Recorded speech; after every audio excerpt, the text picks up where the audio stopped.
How's it going, everybody? I'm all zoomed in, all close. Hold on. I don't know why it starts off that way, but it does. So, how is everybody doing? Today, we are going to be doing an actual lecture, kind of like what this channel's about. We're going to be doing a talk on the transportation of fish. So now you may not think this is a big topic, but it's a huge topic, and we're not going to get into depth of any one time super deep, but I want to go back all the way to 10,000 BC, which is some of our first evidence of fish being, I guess, kept for food, but also moved for food. They could have been pets, we don't know for sure, but we know that people move them from places. So we'll start off there, and then I've kind of split up the eras into several sections to kind of digest, if you will. So I've got my little cheat sheet here that members of the channel, I'll definitely make this available with the years, the facts, the main outline of today's talk. But what we're going to do in today's talk is we're going to cover this stuff first, probably talk for, I don't know, 30 to 40 minutes about the history of this stuff, and then we can answer general questions. But I'm probably going to be ignoring general questions.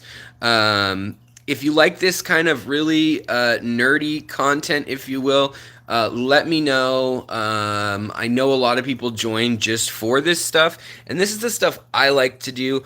I do cover more of the, 10 fish to fit in this tank, and I'm doing this project, and I'm doing that. But I want to get, starting off in the new year, I want to get back to at least every other week doing one of these videos where I take a deep dive. Now, this research has taken me probably 2 or 3 years in the making, and then today alone I've been working since 7 a.m. on putting together the info for this video. I'm sure it'll come in handy in other videos as well, so not really sweating any of that about what the heck are you doing, Alex, kind of stuff. But yes, thank you so much. We have a $2 super chat for the nerdy content. Yay!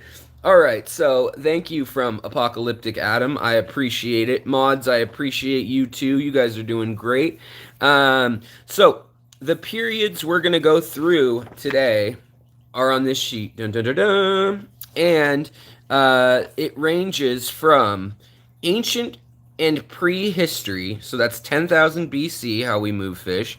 Then the Roman, Egyptian, Chinese, Greek, and ancient Native American, Mesoamerican, and Inca eras. So that's 3,000 years ago till now. Or not till now, but until about 900 years ago. And then we're going to go through goldfish in China. But after we go through goldfish in China, we're going to hop to goldfish being moved around the world. And the famous year of 1691, when the Portuguese brought back the first goldfish. Little known fact, it was actually 16, it was 1650, wait, let me double check this one. I don't want to say it wrong. Hold on.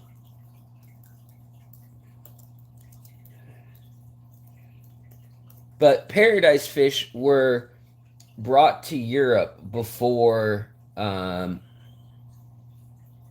were brought to Europe before goldfish. And it wasn't 1691, it was 1591. So 1591, the Portuguese brought the first goldfish on a boat back to Europe.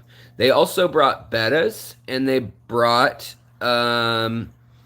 also brought paradise fish, bettas, and a gourami, a type of gourami, probably the opal gourami. We don't know for sure. It died on the voyage, the group of those that they had.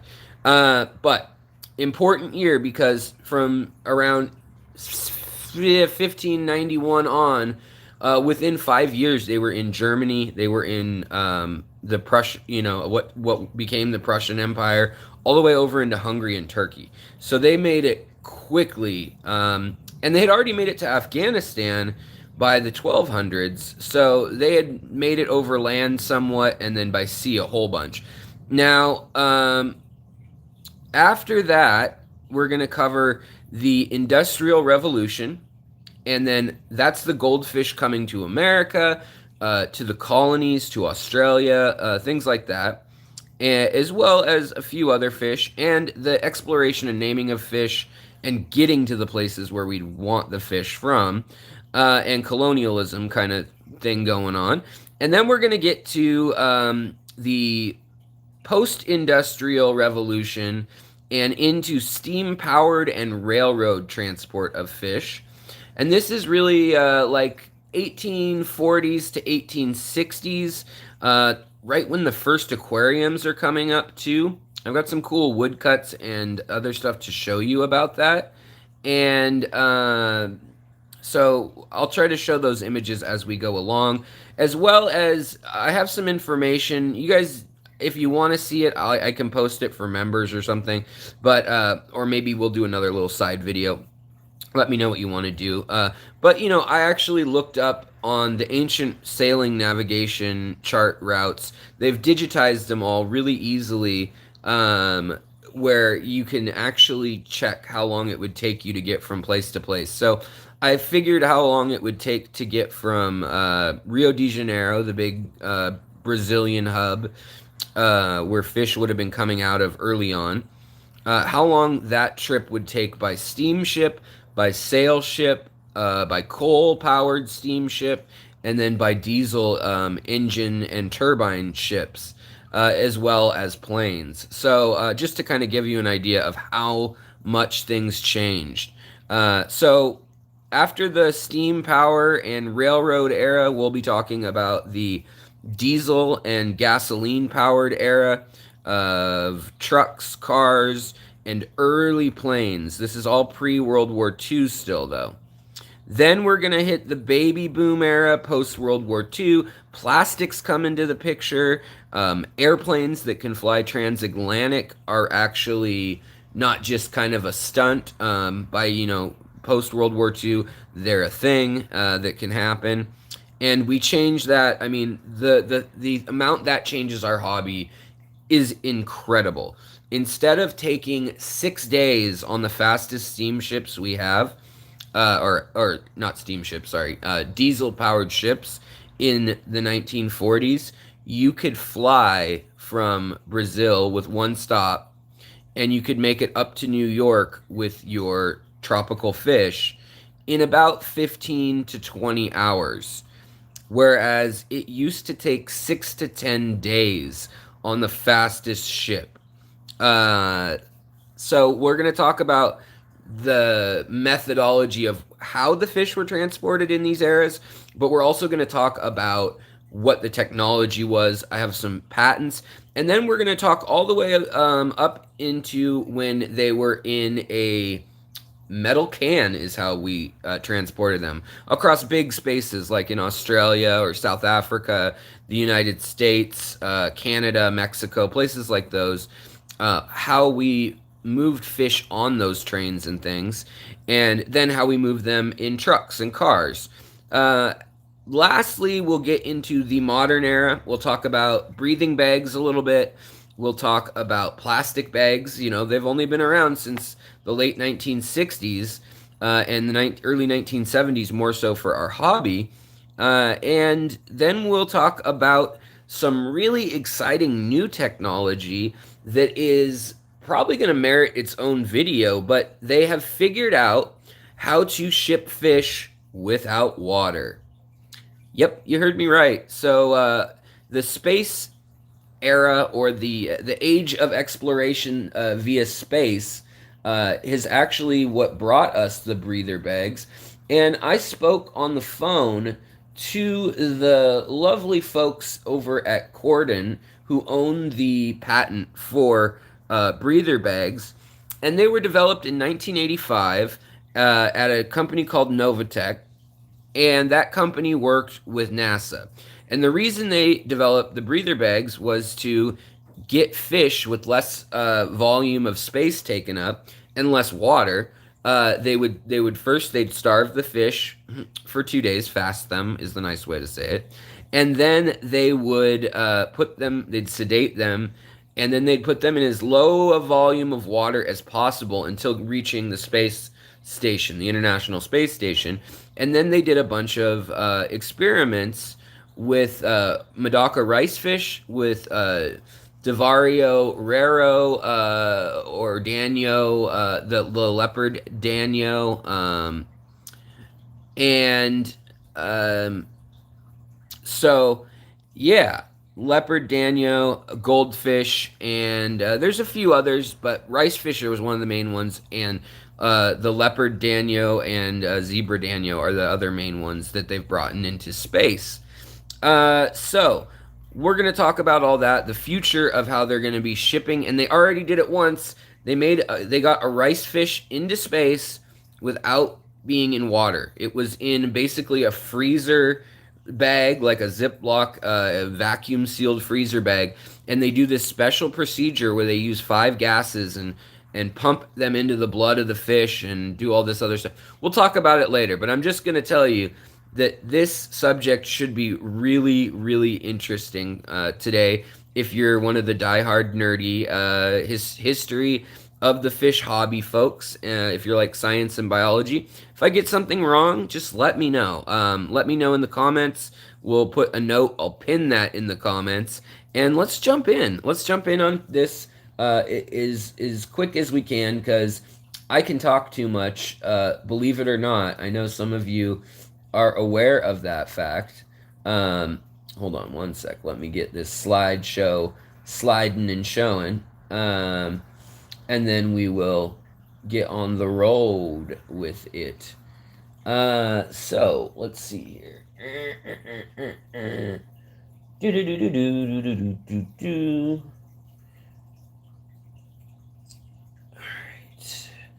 All right, guys. So as I said, this show, we're going to treat it like a lecture, and because of that, because we're treating it like a lecture, if you have any questions, wait until the end, or talk amongst yourselves, and I'll try to hit on as many points as possible, and then we can talk about anything. If you do have a question, though, while we're talking, and it has to do with this talk, then feel free to ask it, but ask my name, because unless you are... Oh, here we go. Oh, geez. So many more people now. Good to see everybody. I'm not even going to do introductions, but in any case, we're going to get into this, and if you have a question, say at The Secret History Living in your aquarium. It'll highlight it. If you're a member, I usually see your little member icon badge, and it stays on my little preview thing a little longer. But if I don't see it, just ask it again, because I'm not going back. I don't want to waste your time today. I want to get this talk going and on the road. So let's get this party started. We got this pre-opened, ready to go. Dr. Pepper. I know I got mine. I don't know if you have yours. Let's look at some pictures of some stuff. Everybody likes stuff, right? I like stuff. You know what? We're going to actually turn this around, though. Oh, it's me again. Hi, guys. Whoa. Trippy, dude.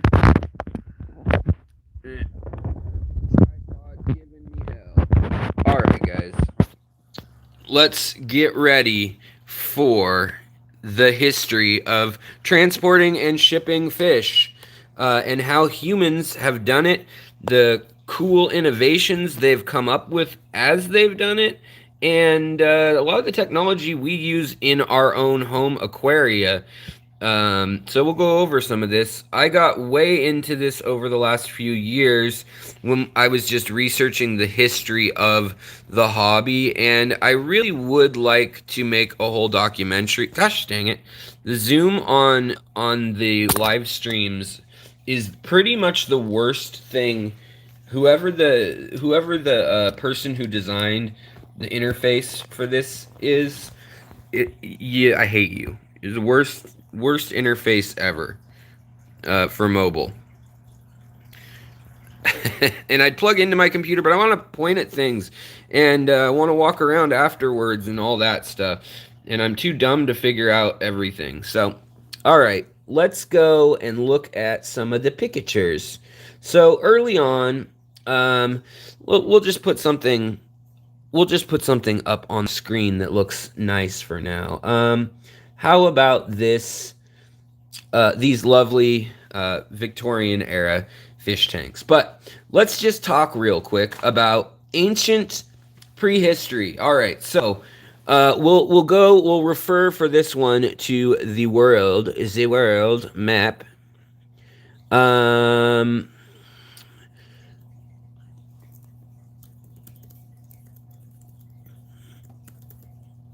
All right, so womp womp womp womp. There's my house. I'm in Seattle. We're looking at the world. The world's a bigger place than you may think. All right, so early on, what are we talking about? Ancient history. We're talking there's evidence up to 10,000 years ago. We have evidence of fish being kept. Where do we have that evidence? Well, we have it here in Turkey. Used to be Istanbul, Constantinople, that whole song and jazz. Well, if you go east of there a ways, there are some stony regions, and in those regions there are cave-dwelling cities that go back 15 to 20,000 years. Yes, that's pre-Ice Age. And a place called Çatalhöyük, out in this beautiful region of Turkey. And we found that they had carved into their limestone caves, dated back through depositional aging. So that means, they dated all the other stuff. They also had pollen cores and ice cores, and then they matched like years that big eruptions happened. And that same ash is found at this site, buried with stuff buried on top of it, as in other sites like around Europe in lakes nearby. They drill down into the lake and they bring up this clear tube in a drill, and it's like 10 feet of muck at the bottom of the lake, and it has lines in it, just like ice cores, if you've seen how they do that with ice cores. And just like rings on a tree, you can see that from the dendrophytic lines left over from trees. So in any case, we're talking that we know they had basins with drains as well as reservoirs above that had cistern water, so rainwater, pretty low TDS, in Turkey. They were probably, we assume, keeping them as food. So they probably, since they were so far inland, they were far from good water sources, kind of in this area up here where it gets dry in the mountains. And they probably didn't have access to fishing all the time. It was probably seasonal. So they probably grew fish. They probably farmed fish. Now, they're not the only ones who did it. Early on, that's the oldest site we know of where we can say, wow, that is for fish. The island of Cyprus also has probably for saltwater fish storage, sites that are a good 8,000 years old. Egypt, we have 7,000-year-old evidence in Egypt, and over in Tunisia, later-day Carthage, we have evidence that they were keeping them pre-5,000 years ago. Same thing, believe it or not, in the Inca territory down here in Peru. They also had stone areas carved out with pictures of fish on them. So there is archaeological evidence in early history that they at least transferred fish from their area to little holding pens. Later on, obviously, we'll jump into this because there isn't much evidence on this from anywhere except for Egypt. And in Egypt, we have scrolls from Plinius the Elder, and he speaks on early on that around 4,500 years ago that there were essentially private zoos and aquariums in Egypt.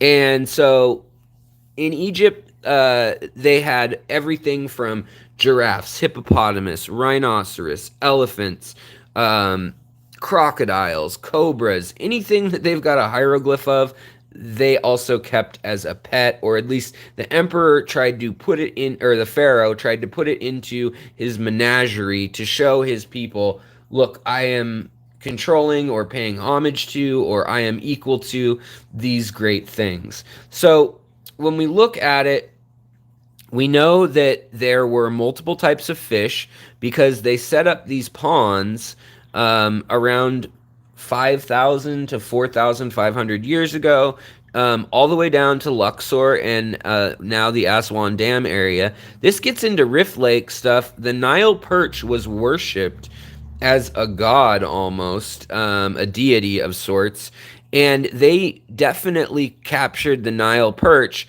and they would bring it into oasis areas and as well as into the Sinai Peninsula, and it ends up all the way over in Tunisia, over here, and Carthage. So the question is, 4,000, 5,000 years ago, how did we get fish that live in a river here to here and over to here and then later to here? We in fact actually find the Nile perch all the way in Scotland by 56 AD. So people were moving them. It's not clear if they could have just been dried and salted, but the interesting thing is that we have notes that even if that is the case, that people were just moving dried and salted fish or whatever, that in Greece we had pet catfish kept locally, as well as perch and probably like sunfish. They're kind of pretty, but people kept them in these piscatarias is what they were called. And so we know that they probably just put them in vessels. So whether that's a woven basket, a clay pot, whatever, they put them in there and they just change the water daily on them. These were native fish, cold water fish. That's the start of the hobby, really, in non-tropical places. However, Greece is fairly warm a lot of the year, and Italy is as well. It gets down into snow range once in a while in Rome, but I mean, so it's no Egypt, but it's not a place for cichlids and things.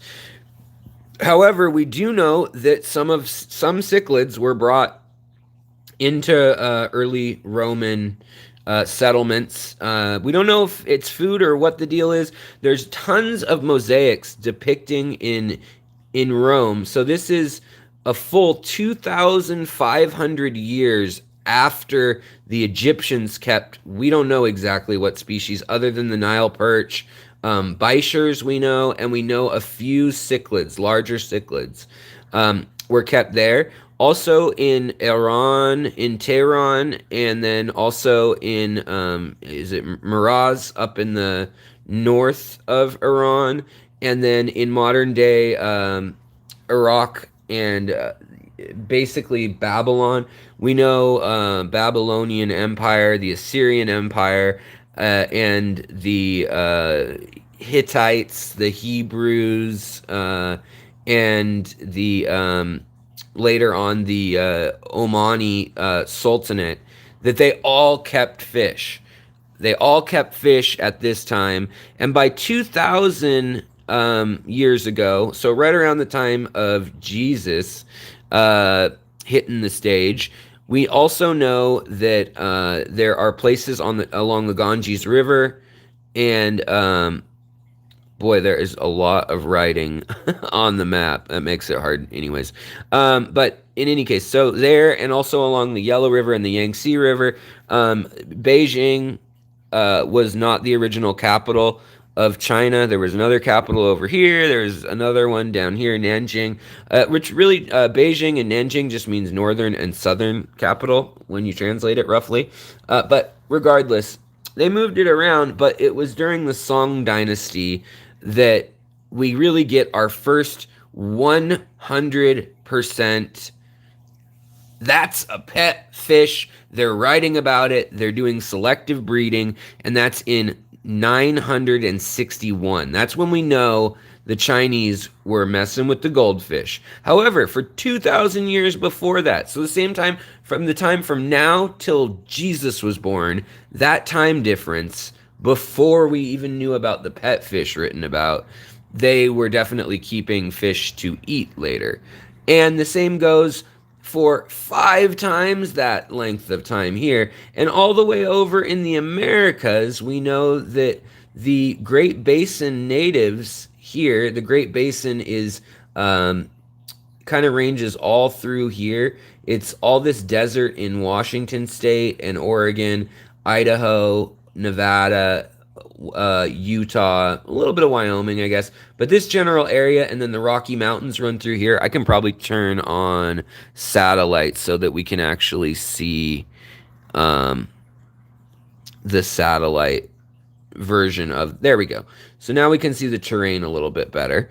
But this area, very, very dry. The Columbia River runs through this area. But what happened is the Native Americans, they found all these post-glacial periods, so around 10,000 years ago, all these lakes out by me are formed, and they're way high up in the mountains. A lot of them were pretty new. I mean, these areas were glaciers. This whole mountain area was a glacier. And this whole part of the world, all the way, this section, this size here, was under a glacier.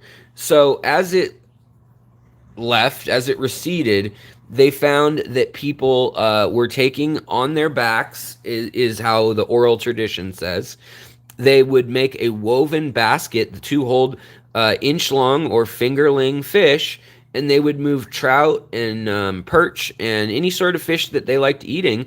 They would catch them in the spring as babies, and then they would put them in a basket, and they would carry them up into the mountains and leave them in lakes that didn't have inflows. Now, the Nez Perce were well known for doing this, but it means that there were fish up in weird mountainous areas, in desert oasis areas, very early on. And it was around the 1500s that the Spanish arrived, let the horses go, and as soon as the Native Americans figured out how to use the horse, people think, okay, well, the Native Americans only had horses for 200 years. Like, they really didn't have horses. Guys, we've only had cars for like 100 years. But think about what a part of our life they are. So, really, by 1650, 1700, horses have made their way all the way through here. The Great Plains have incorporated them into their daily life. And this allows those baskets on of little fish, and we're talking hardy fish. We're talking, stickleback, perch, bass, things like that they've got the little babies of, and they're backpacking them in these tightly woven baskets that swell as they get wet. And they're doing this in the late spring, early summer, and then they're just dropping off the fish in different lakes. Now, we have evidence of this. We know there's no inflow or outflow of certain lakes. And we've also seen this done in parts of Africa as well. And we've seen it done in parts of Russia over near Kamchatka, or the far kind of opposite side of Alaska, right? The Ruskies, the native Ruskies, also did it up in here. This is Lake Baikal. Around this area, this is a really interesting lake. It has seals in it, freshwater seals, the only freshwater seals in the world. Nobody knows exactly how they got stuck in there. Was there a river? Was there a flood? We don't know, but they've been there for like 20,000 years. In any case, glaciers were all over here, and this human basket weaving and carrying of fish was most certainly the first transport. When we get to the great first empires that we think of in the West, the Romans, the Carthaginians, the Moors later on, Great Britain later on, the Franks, the Goths, the Visigoths, the Austro-Hungarian Empire, Ostrogoths. I know I'm spanning all over the place here. Later, the Ottoman Empire. All these big areas have had empires for, I mean, about 4,000 years off and on. And so they were trading extensively by 4000 BC, which is 6,000 years ago.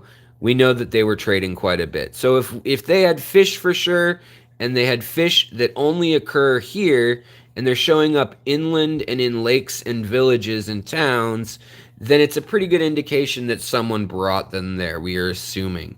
So there's not been a lot assembled in one place on this, but let's just say that it's pretty clear that people have been moving fish around a long time. The other big place we see this is down in Polynesia and the South Pacific and Micronesia here. We know that places like Papua New Guinea that have these large mammals, pigs and things like that, we find pigs out here, on the Solomon Islands, or all the way out, Hawaii had them, but that's 900 AD. We're not quite there yet. So people bring living things with them. Fish just happened to be a tricky one. And freshwater fish, it was a little trickier even then, because why would you bring freshwater fish to an island if it may just all be salt water? So it was mostly done by land early on, and probably pre-prepared food being traded by sea. Okay, so then we hit the year 961 AD, and we know that they'd been breeding at least a little while goldfish, and that they had carp that were ready to be kept as pets. And only the emperor of the Song dynasty could keep them as pets, only his family and him. And it was actually a death sentence to eat any type of carp at that point. And they know before that they were a staple part of food. But any of these carp that were domesticated, if you ate them, it was a death sentence. We know that they then spread over the Korean peninsula and into Japan. The spread into Japan was not until a few hundred years later, but by the 1500s, we know that Japan starts breeding goldfish. By the 1600s, we know that they start playing with Medaka rice fish, paradise fish from the Korean peninsula, and also some of the Thai fighting fish as they were known back then, or the betta splendens and some of the other bettas. It's really the Medaka rice fish, the Ortiza lapses, that they kept and bred. And going on, they bred those into lots of different color types, which we're only now getting to learn in the U.S. starting now. So we get China that's got the goldfish.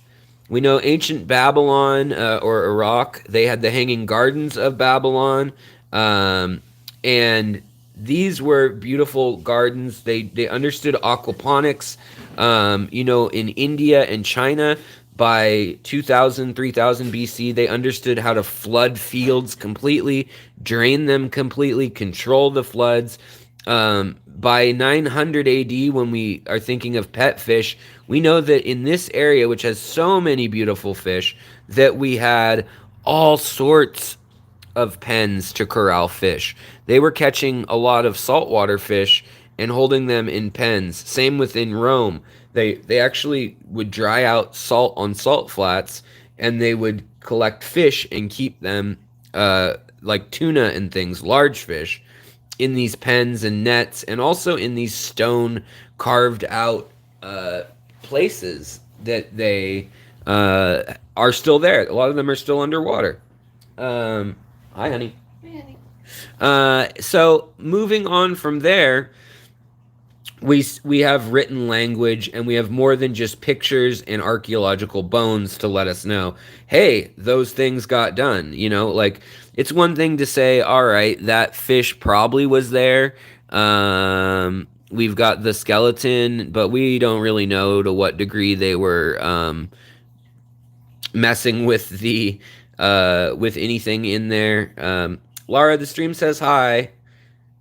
Um, so in any case, then we know that in 1591, Portugal, sitting right here, weird little Portugal, they bring the first goldfish and paradise fish into Europe. They spread like wildfire. Japan has fish by this point, and this gets us into all the way up until the Industrial Revolution. Now, trade starts going, and the way they brought those fish back was literally these fish. When you talk about paradise fish, certain gouramis, certain bettas, and goldfish or carp, they're able to withstand cooler temperatures. So they would keep them in the cabin with them, and they would put them in like 50, 100-gallon barrels, wooden barrels of their fresh water in order to eat maggots and things in the water, actually. And there were minnows and top minnows that were used to this effect throughout the history of sailing, where they would actually allow them to live in there. And they figured, whatever, fish are in lakes and rivers. A couple minnows are way less of a problem than dozens and dozens of mosquitoes that carry malaria when we hit port and get new water at wherever, maybe in Cote d'Ivoire or in the Azores or in South Africa when they're coming around here. Because remember, the Suez Canal did not exist till the 1800s. So the Portuguese were sailing down all the way around, all the way through here, through the Straits of Malacca, up to Japan and China, up the river here, and getting goldfish and bringing them back. At the same time as this was going on, probably a little earlier even, the Polynesians had made their way to Hawaii. The farthest outpost, Rapa Nui also, Easter Island, and some of the other islands that are very remote out here. But they were also building pens and would collect fish and keep them basically in these rock ponds that you can still see today, and they were held very sacred. However, it's arguable whether they were pets. But the notion of pets starts spreading among the nobility pretty soon after they see those first goldfish. That's something special. Before that, we have some accounts of things like, the Wells catfish or channel cat type catfish, big bulky catfish that various emperors and dignitaries in Rome, Greece, Carthage, Egypt, Assyria, which was a very war-like culture, they kept them, and they would feed them things like rabbits and birds, and they would basically, it was kind of a showy thing, yet again, kind of like having a tiger on a leash, but we don't know. Like, there was also an account of a guy who had a fish tank in Rome in 100 BC, and reportedly had already lost his wife and two daughters and son. He was an old man, and he kept fish. He kept bass and perch, and he also sold them to others. Now, it doesn't say in what capacity, but it says that one day it got too hot and his fish died, and the man stopped eating or drinking and starved himself to death, died of a broken heart of grief. So we have to assume that wasn't just, oh, darn, my business is screwed up, when he could have gotten more from the countryside. They were probably prize fish being bred for something. Maybe they're fed a certain way, even if they weren't pets like we think of them. Maybe they're just fattened up. We don't know. Yes, the Wells catfish can get really big, exactly, up to 700 pounds. That's why, they're not in a little tank. These are big enclosures, rock ponds and things like that, fountains, public square fountains and things. Well, the goldfish changes that. It makes it theoretically possible and they brought with them immediately the knowledge of how to breed them. They wanted that from the Chinese as soon as they had them. So they did that, and they become all the latest fashion in the 1700s. And that's where we kind of get to this whole thing. By the late 1700s, early 1800s, it's really become a trade, a hobby amongst royalty and amongst scientists too. Saltwater or freshwater, people still didn't get the aquarium cycle. It was in 1831 that the first public, really good book about cycling fresh water aquariums came out, knowing that ammonia or the like, I think they call it urea in the paper, um, were actually yes, Wells catfish have been known to eat people historically and children and things. So it's a pretty, epic fish. It's a monster fish to keep. And it kind of doesn't surprise me that like some emperor might want to do that back in the day to show that he'd mastered water, land, and sea, and he's got parrots and stuff. We know they had pet parrots and all sorts of stuff from all over the world in Rome and Greece. But later on, now we've come to the goldfish era, pre-industrialization era, and we're rocking and rolling. By the 1830s, the word aquarium has been coined by Jean Villepreux Pauer. She is a woman, and she doesn't get enough credit. I have a whole video on her life. But she studied mollusks and snails and cephalopods, saltwater fish and sea anemones, and incredible artist in the way she drew those things. But here's from the 1850s in America. This was a mail order catalog ad, and you can see you could buy an aquarium that you would place in your window. You could buy these ones that are on stands. You could also get terrariums, and then you could get the glass box with lead or bronze or brass fixtures to keep fish in. And these would be local fish at that time for the most part. Goldfish made it to America by the late 1680s. Believe that or not, not long after Jamestown, somebody thought, I want a goldfish. So,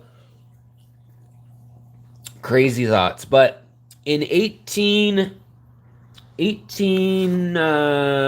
what year was it? 1806. 1806, a man by the name of Robert Warrington wrote the paper that we now know, we now base everything on. The Wallstead method, all that stuff stems from this paper. And later, Jean Villepreux Pauer, or Jean in American English, she also wrote a great paper. And there were, in the same era, there were these big expos. So this is in the 1858, I believe, but the New York Aquarium. And also in 1856, there were large exhibitions in Paris and other places. And if we jump 50 years ahead, I'm just letting you know, there is the first national magazine or international magazine of aquarium keeping. In Germany, they came out in the 1840s and 50s. In America, the 1880s. There were localized ones. They were very localized, like city-specific ones early on, but they began to get very popular and printed out and shared all over the world as we see these displays of, really elaborate gardens for wealthier folks. So here we can see that they had some sort of sea anemones and like an eel, and whoever did the woodcut spent some time to show this. And this is from Cassell, another person who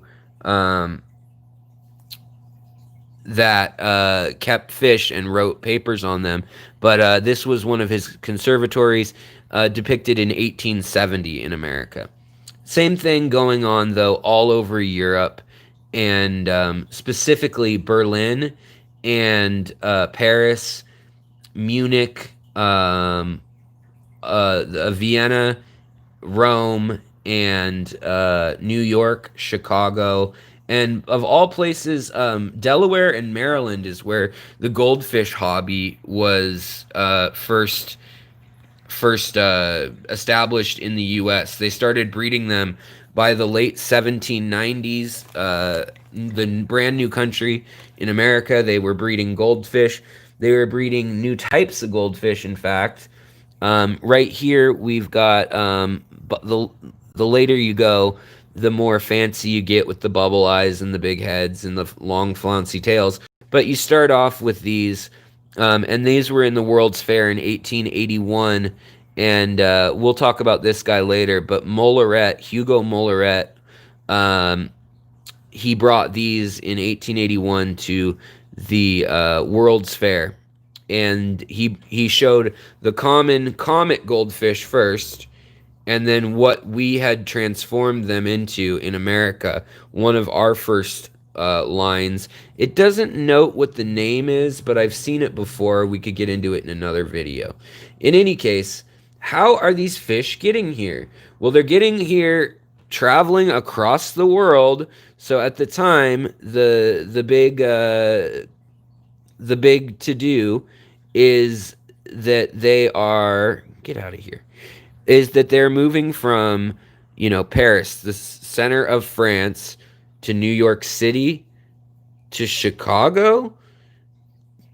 Crazy trip, right? Or from Berlin to Paris, London, all over the place. But they're taking that trip across the Atlantic. And if we look at the travel times, this blew my mind. I mean, I knew it, but I didn't know it. And so I wanted to tell you guys, the way they first transported these was literally they would have a person in the cargo hold, and they would be taking care of vats, open vats of fish. And yes, it would slosh around. They'd have high rims, and they would be wooden barrels, just like for whiskey, wine, or drinking water. And they would also, later on in the steamship era, they would have metal containers. These milk containers is what they modified. I'll show you what they kind of look like. So this is a later, smaller version, but by the 1870s, that same guy, Molleret, in the 1876, he invented this, and until the 1960s, these could be found. He manufactured them in Cincinnati and Columbus, Ohio. And from the 1870s, these actually were a specific German brand of milk can. And they would buy pumps for car or bike tires when cars were not really a thing yet. The bicycle had been a thing in Europe, and they were playing with tires. They were playing with steam powered cars and things like that, but they had hand pumps for little machines. And so Molleret came up with the idea of patenting this little contraption, and he allowed allowed people to bring fish all over landlocked areas this way. So in this little thing, there's a compartment here, and he poked holes all around it here, and there's a spot for a little oil lamp, and then there's an air cushion so that it doesn't literally boil the water, and then there is a thermometer, and in the center of the can there is water, and then they would change the water out, and at the top there's another little reservoir of water, and there's a little pressure thing so that the water is getting replaced slowly on its own, and only twice a day to 4 times a day, depending on the fish, would the steward in either the train car later on or on the boat. And this goes all the way back to sailing ships. 1870s, yes, they did have steam-powered boats, but they were a new thing. They were a luxury, and it wasn't how everyone did it. And here's another picture that I forgot to show you guys, but this is from the late 1790s, and this is in Maryland, and this is one of the famous goldfish raising places. So this is an old woodcut illustration, and these are these big tray tubs made out of wood, basically, and they did have running water, and they cycled it just like a pond, a filter, because this is right before they knew how to cycle, scientifically speaking, about the nitrogen cycle. Because basically what Diane Walstead repopularized, they had already figured out. They knew that.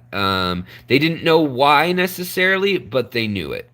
And they knew that you needed to either have earth and replicate the ethereal nature of a swamp. And by the way, this is the style of goldfish that earlier we saw an even more what they did in 100 years. You saw way longer fins and more blobby eyes, but this was kind of Maryland was famous for this body style of goldfish.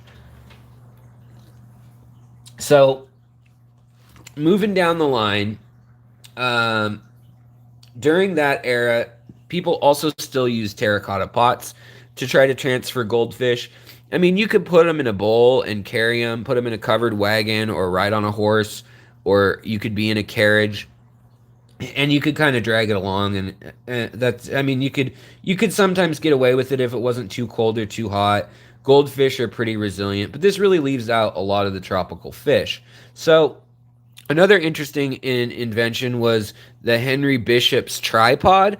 And this thing was set up were these like 10 to 20 gallon things, so that on ships, trains, and carriages, it would keep the water from sloshing at little bumps. Now, big swaying waves, I feel like you'd want to lock it in place or something. I don't know, but apparently it helped spilling.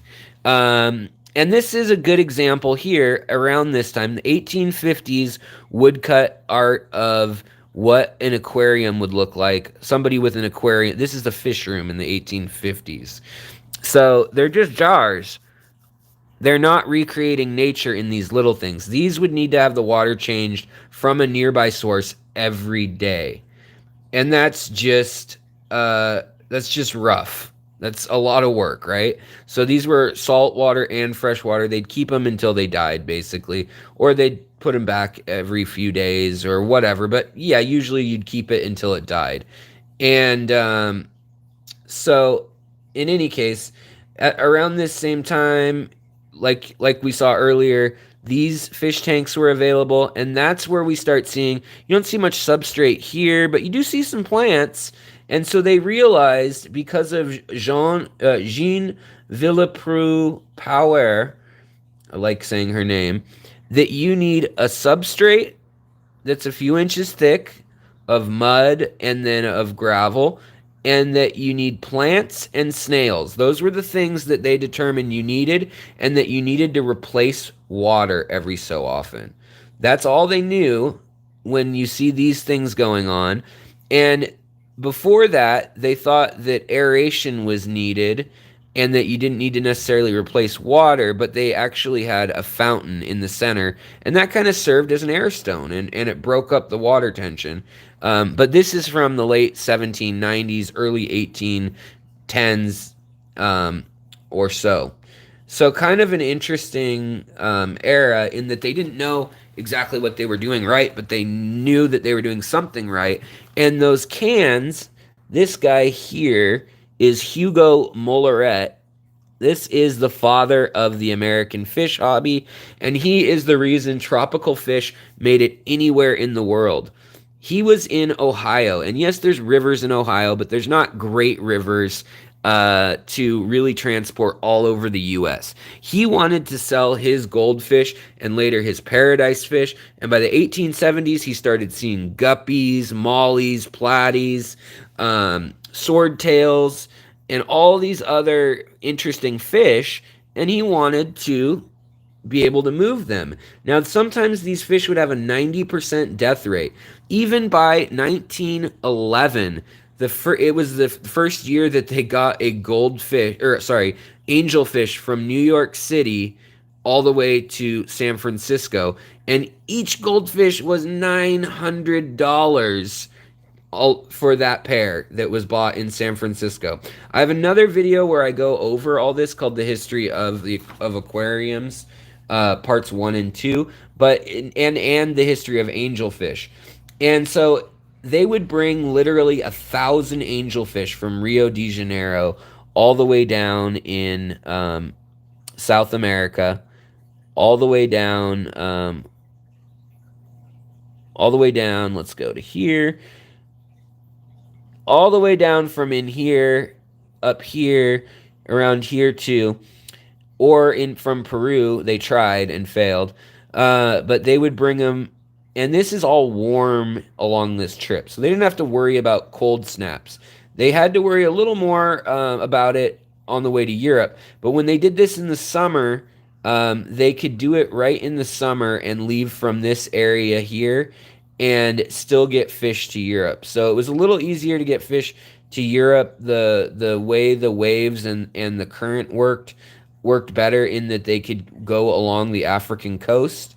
But in any case, so by the 1830s, 40s, 50s, fish like angelfish start coming out of the colonies. Fish like cichlids start coming out of the colonies down here, and really it's that 1870s, 1880s rush for Africa, where Europe splits up all the different areas of Africa other than Ethiopia. Ethiopia is the only country to not become a colony in Africa at some point. The Italians held it for 2 years under tons of attacks by the locals during World War II. Other than that, it's never been conquered by a foreign enemy ever.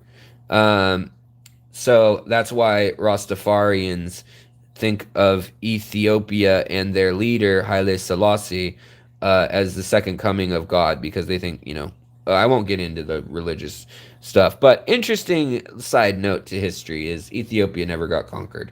But all these areas, this is mainly British ruled in here, then French, and then in the Congo was Belgium.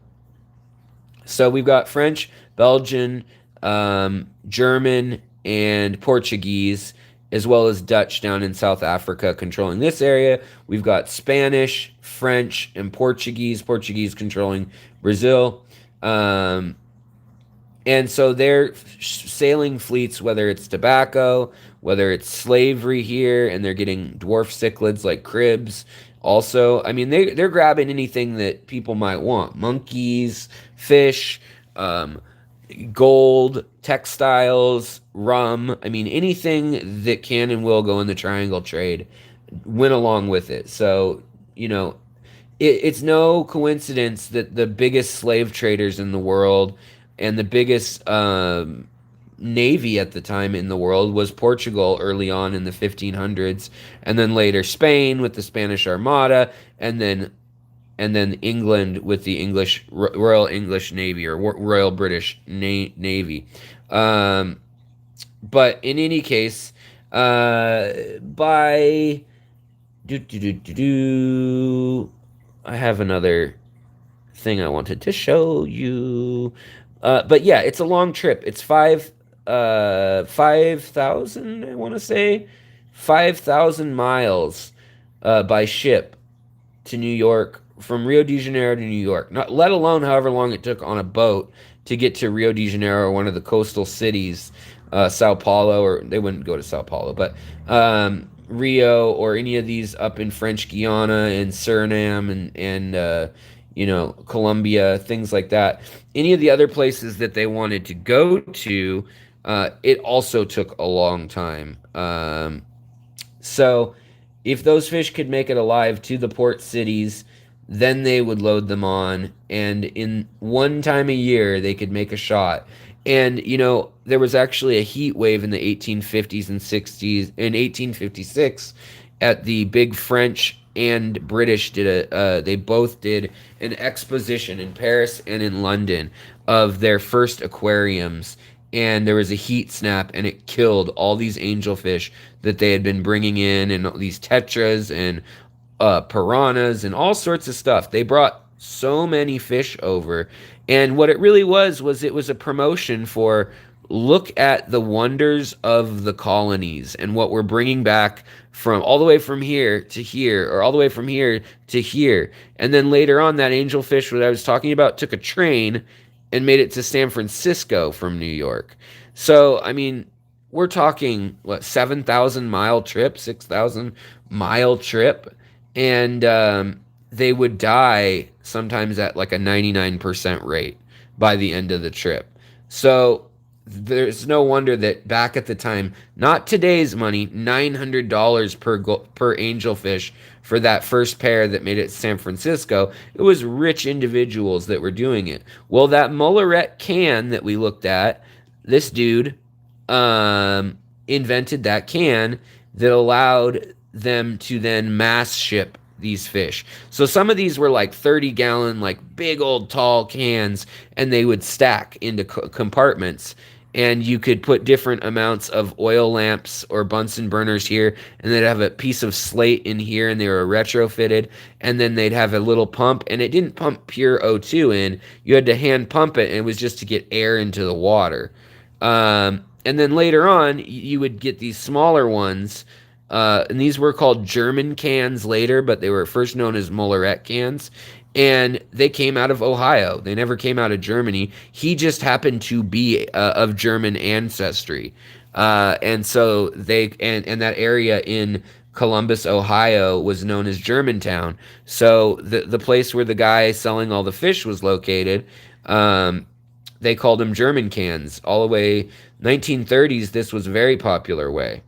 And so, yeah. Moving on. Let's see here. There was in 1853, I forgot to mention, there was a zoological garden in the UK that also had some ponds with fish, but those fish also died during a cold snap. So they were really having problems understanding what the temperature needed to be, controlling the temperature, and this was one of the first things that allowed the trip to not just be a random crapshoot.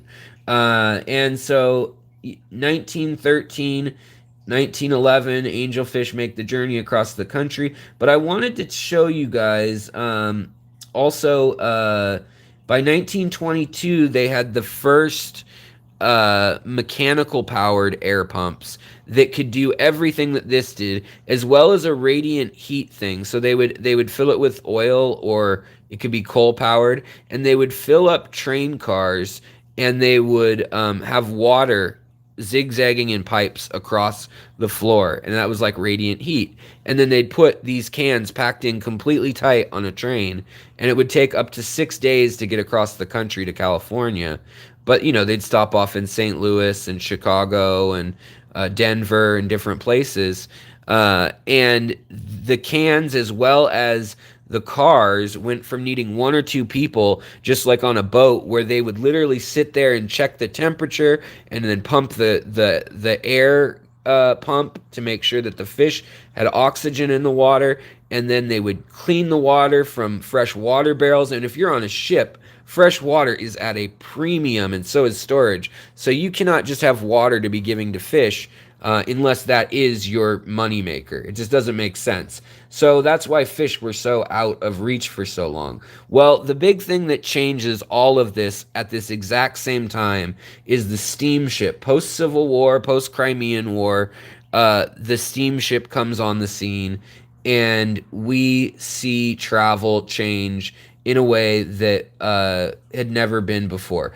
Here is that patent from the 1861 picture, which was, this was the first air filter for aerating your tank. And it actually just used water to compress your air. It was a hydraulic compression system that had a screw that would screw down, and it would push the air smaller and smaller, and it would aerate under pressure your vessel. And then when the water reached a certain point, it would pop back up and reset. So there's a whole thing on that.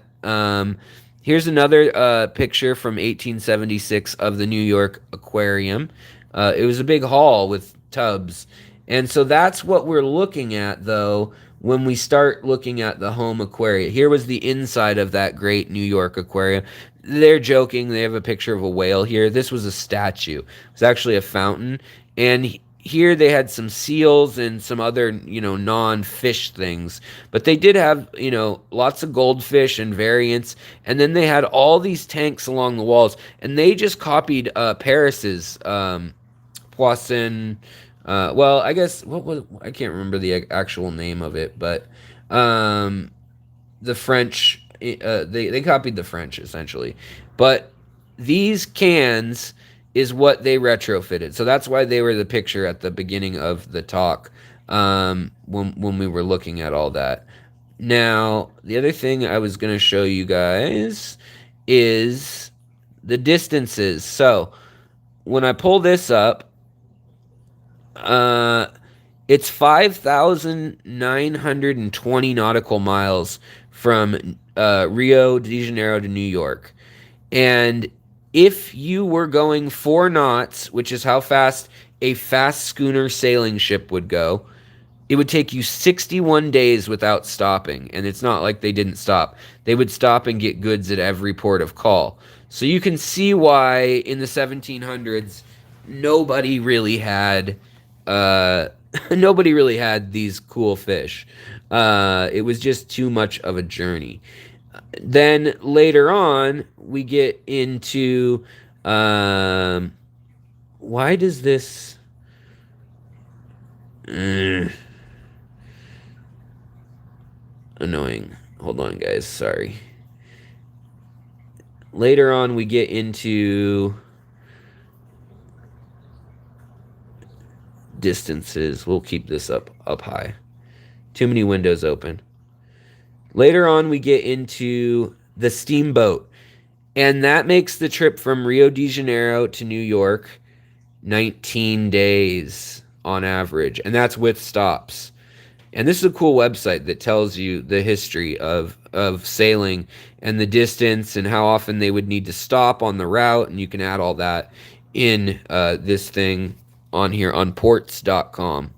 But that's a big difference. 19 days instead of 61. Big difference. Well, then it becomes the average steamship by the 1880s is going 16 knots. So that's 15 days right there from Rio de Janeiro. It's like 6 days from New York from New York or Paris, Normandy, wherever you're leaving from. Add 10 hours or something. But they were able to move at 16 knots or 20 miles an hour, something like that, across the water.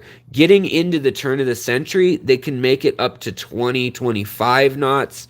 Now, they didn't go that fast all out all the time, but they definitely had that ability. I mean, they did things for stunts to show off. But by World War I, we had boats that with diesel generating electric generators, which is how trains now are run also. I don't know if you know that, but the old trains, you'd put coal or oil into the motors, whereas the newer ones, they actually fuel an electric generator, which then turns the engine. So then they cut down the trip from Rio de Janeiro to New York to 9 days when they're going 25 knots. Some of these ships can do 40 knots, but that's in the heat of pursuit, World War I and II battleships and things like that. So really crazy speeds though. And this just to show you, this is one ship that was kind of the end of that period, right before we get to airplanes.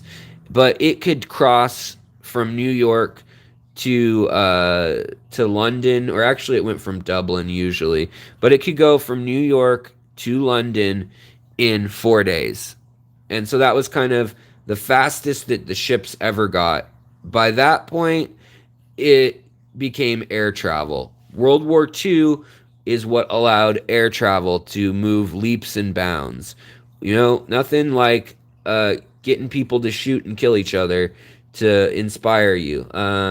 Now, the Mauritania, which was actually, I think wasn't it the sister ship to the Lusitania? I can't remember for sure. But in 1909, it was built. It could go 30 knots. It was a, let's see here. So, but super luxurious. But yeah, by 1909, there were rich people could get themselves, and if they felt like it, a goldfish, sure as heck, could make it with them in a few days. And you guys know that fish in the mail now stay alive for a few days if you can just keep them at temperature and keep oxygen with them. So it's not crazy that by this point, by the turn of the century, that was starting to occur. So then we hit, the railroads start getting faster. They also are not just steam powered, but they become diesel powered and oil powered and things like that. And so it goes from once taking 2 weeks to get from New York to Los Angeles to it being a matter of 74 hours in the 1950s. So yeah, I don't know. I just thought it was fun to look up some of that. The other thing that I was looking up was the fish patents, and we'll get to this later, but we're almost there. Here are the actual technical drawings for some of those early cans and things. And I don't know, maybe we'll use them in a future video or something. But on Google Patents, you can look up with the U.S. Patent Department, as well as most other countries too, and they've got all sorts of stuff like that that you can access. So maybe for channel members and real nerds at heart that really want to contact me, this can be something that you guys would be interested in. Now, here's more information on ocean liners and things like that of the time, just kind of telling you how fast they went. Also, I did that with trains. Also, how fast 2 different ships went, how much coal you needed per horsepower. So, just kind of adding in the factor of how much money it costs to move fish back then until air travel. So, thank you so much, Pumpkin. I see a $5 super chat. I really appreciate it, especially, it's funny, I know these talks and I don't expect them to. I do these talks and they usually get the least super chats of any talk. And I've spent, this week alone, probably 15 hours on it. So, but it's okay, because this is what I'm passionate about. But I appreciate that you appreciate it. All right, so, and thank you so much, mods. You guys rock. So,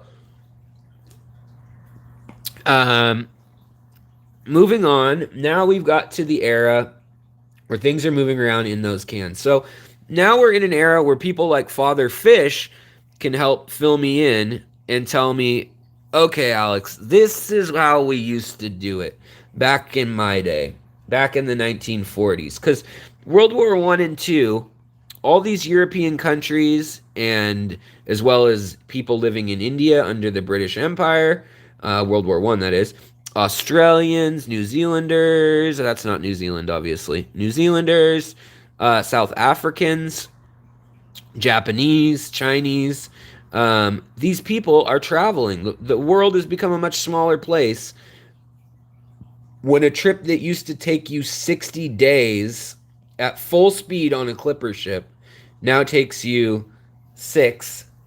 It used to take months, like 3 months in like the 1600s. So we've got the fish in the US. We got the fish to Europe. This is now the age of we're post-industrial. There's a middle class coming up. After the 2 world wars is really when there is a big enough market that these fish, other than goldfish, kissing fish, or paradise fish, few gouramis, guppies, some of those fish were also popular by the 1930s. Neon tetras were in fish keeping magazines in the 20s and 30s. And I've mentioned it in other episodes on history, like the angelfish history episode.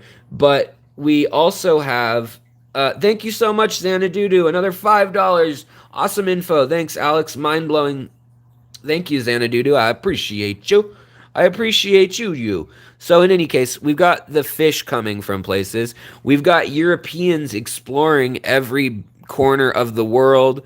And then we have us learning from the locals.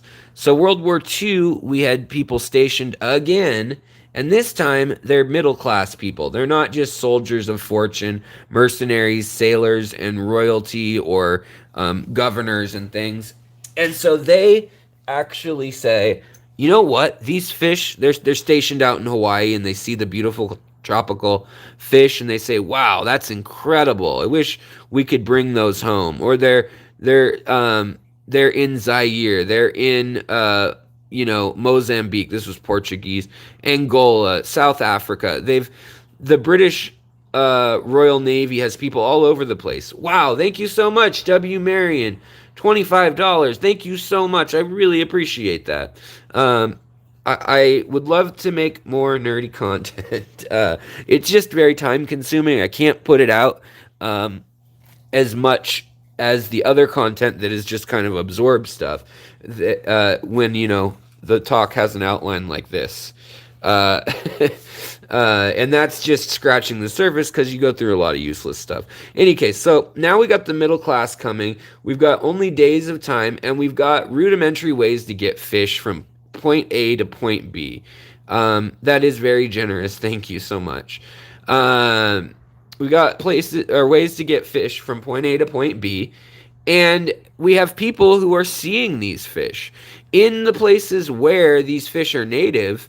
We have like the Shed Aquarium in Chicago. We have local pikes and bass and catfish, and they may not be the most beautiful, like colorful fish, but we had them on display. And soon by the 20th century, you go to some place like Kenya or South Africa, and they do, Manaus or Rio de Janeiro or I don't know, Lima. They do have their beautiful fish full of color. Bangkok and Singapore and Japan. Why do you think that they still sell the most fish? It's Singapore, Japan, Indonesia, Vietnam, China, Hong Kong, the Philippines, and Malaysia. They all sell a lot. And then the Czech Republic. So in this period, around the 1940s, planes make this trip even quicker. So you had to figure in that you needed a dedicated crew taking care of these fish, checking on the heat, making sure that the oil lamps were lit or that the radiant heat system was working. So you at least needed a steward along with it for several days. You needed to house them, feed them, and do all that. Now that is not easy. That's a courier, right? So these fish breeders became really important. These people who would spend literally thousands of dollars at the turn of the century, and even into the 1920s, they'd spend hundreds or thousands of dollars to buy a new, for instance, Crebensis. When they came into the U.S., they were $28 to buy the first batch that was up for sale. And that was not the price for them being in the U.S. That was the price for their first for sale tank raised in the U.S. Likewise, plecos, angelfish, a lot of those things they would raise in the U.S. And by the 1920s, they start breeding in both Spain and in Florida and Texas and Louisiana, but mostly Florida. And by 1960, there are 728 family-owned farms raising tropical fish. A lot of the smaller tropical fish now, because of flight, become so cheap that they can ship them in 10 or 12 hours. So up until the 1940s, we had this problem that fish were too expensive because travel was too slow, and getting from the interior of these places to a port city and then on a ship, I mean, we're talking months of keeping a fish alive, let alone a few days in the mail. This is setting up a whole tank on a ship or in a train and getting it to get somewhere. And that's if you even knew how to take care of them, which was still kind of a guarded secret in inner circles. So, moving on into the 30s, we start seeing lots of magazines that get passed around the world. The turn of the century is really that first magazine we saw. And we start seeing a lot of people raising fish, wealthy people in places all over, Denver, San Francisco, Seattle, Oregon, in Portland on the West Coast, St. Louis, Minneapolis, Chicago, Detroit, lots of places where there's industry. And so there's a supply, and they're buying fish from Florida. Well, how are they getting their fish there? Well, mail still was kind of snail mail, and it wasn't until passenger airliners were flying from city to city in the 1960s and really 1970s that they were able to go back to simple technology and put little fish in little boxes, and they could poo in their water, and the water could get a little cold, and they just had to keep it at cabin temperature. Because after World War II, they tried flying some fish back with soldiers many times. Soldiers are going to bring stuff back that they get a kick out of. Well, they tried that from both Hawaii with saltwater fish. They tried that in the Philippines, actually, during the Spanish-American War near the turn of the century. They tried to bring back them in a boat, but during World War II, they also there was a group called the Flying Tigers, U.S. Pilots and British pilots stationed in Myanmar and also in India, and they would make raids into China and attack the Japanese who had occupied the area. And the Chinese had also taken over, the Japanese had taken over Singapore, and which was like 6,000 British troops or something.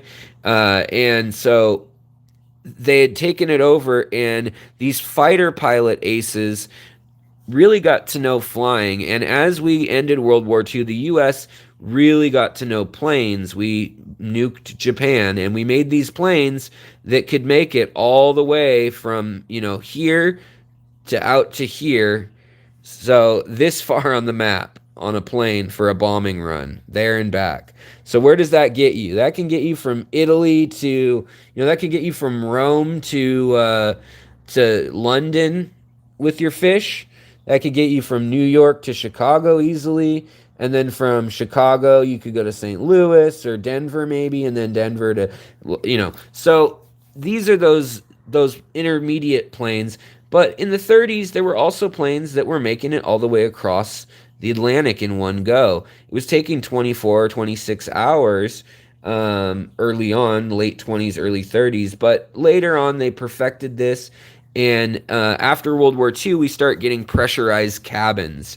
These pressurized cabins allowed them to keep fish with humans up in that area. Now, they couldn't keep them in the non-pressurized area.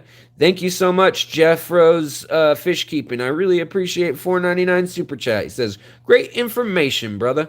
So during this period, a lot of these fighter pilots and bombing pilots that had been stationed in far-off places, especially those in Italy and then later in Paris post-World War II, kind of just hanging out, and those in Berlin, because Berlin, remember, had been a huge hub of the aquarium stuff. Well, 100 years after those first big expositions, the people who were into fish had still gotten pretty good at it, and now they had all those fish that we were talking about. And it may have taken 10 tries to get angelfish over there, but eventually, someone did it. And by the 1940s, they'd had 40, 50, 60 years of keeping tropical fish in the US and Europe. And it was more a matter of what else is out there. And so we start seeing the advent, those same cans were used all throughout the 1930s, 40s, 50s, 60s even, in in these areas if needed, but usually they were going by boat or by land, and it could be slow. You just need to change the water, and you'd go along the river by boat, and you just scoop up more water out of the Amazon River or the Nile River or Lake Victoria, and then you'd make it to wherever you're trying to go, hop on a train or another boat by river, and it wasn't that big of a deal. Temperature, aeration, all that stuff. But then we start talking about the time it takes to fly, and we're stuck. You can't set up a whole aquarium for a 10-hour flight, or back then it was 17 hours from London to New York when they first allowed transatlantic passenger flights. And within 10 years, they got that down to 12 hours, and now it's around 10 hours.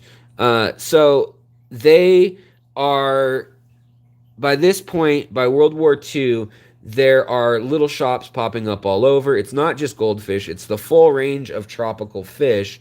And, that's when we start seeing patents for more complex. So here's that jerry can thing, and we've got the water pressure zone, a slosh zone, we've got thermometers on it. It's all described if you go to the Google patents from lots of different angles with lots of different drawings, which I think is cool.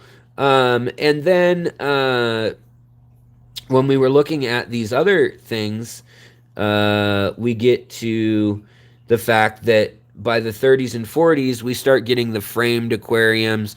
We start getting aquariums that have the substrate in them, so they're ready to go when they get there. The fish keepers know what to do when they get there. We had the first international magazine, Aquarius Magazine Quarterly, and then Students and Lovers of Nature, Education, and Recreation. I know this is kind of jumping back again, but look whose name shows up. And this isn't the guy who invented the Molarette jerry can. This is the guy, the son of that guy. And by 1895, that's when this issue came out. And you can see they've got sturgeon here. They've got alligator gar. They've got like channel catfish. So they're showing, and then they've got maybe like perch or bass of some sort. So it's still kind of Native American fish species, but you can see they're showing tropical stuff. And it's a whole lot of a bigger step than this was 50 years earlier. So by that point, we had those magazines informing people. We had these mail in, mail away ways to get things. We had outlined these sort of things, which this is the 1912. This is the first canister filter for an aquarium right there, and it actually had an inline heater built into it. So I just thought that was interesting. But they also, by the 1930s, had the first air pumps available. So all of the things we have today by the 30s were there if you had some money. It wasn't crazy money, but it was money. You were an adult with a serious hobby. By after World War II, America was sitting pretty. They were the manufacturing center of the world, and Europe, we kind of gave a helping hand to even Germany, who kicked things off and started things. But France, we helped rebuild. Germany and Spain stayed out of it, but they had their own civil war. But we really in France, in Germany, and then Russia, post-World War II, we start seeing fish keeping. Czechoslovakia, or what later becomes the Czech Republic, we see fish keeping. And actually during this time, Soviets saw the fish clubs as a way to keep young men with scientific minds who they thought were the most rife for becoming the quote-unquote proletariat, or turning on, the workers, the everyday blue-collar workers. So they actually gave them tasks of breeding and domesticating both aquaculture food fish, but also they set up these breeding clubs in the 1950s and 60s for them to try to breed things like apistos, angelfish, things like that. And then they would trade them within the Eastern Bloc communist countries. Same thing is true in China later on.